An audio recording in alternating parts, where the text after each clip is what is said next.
We'll guide you through how to download Claude Desktop. If you find this helpful, consider subscribing and liking the video. First, go to your web browser and search for the official Claude website. Once you're on the homepage, look for the download section. It should be prominently displayed so you can easily find it. Click on the download link that corresponds to your operating system. If you're using Windows, click on the Windows download link. Or if you're on a Mac, choose the Mac option.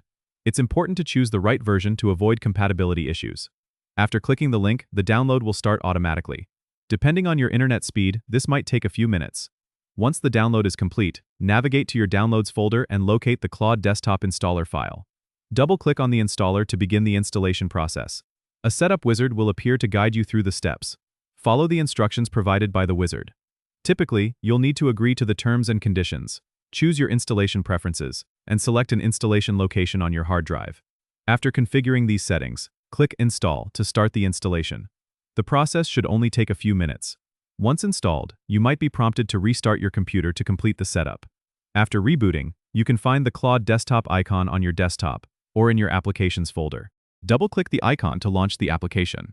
You may need to sign in with your Claude account credentials or create an account if you don't have one yet. That's all there is to it. You've successfully downloaded and installed Claude Desktop. Now you can explore its features and enjoy the enhanced desktop experience it offers. Don't forget to subscribe and comment if this helped you out.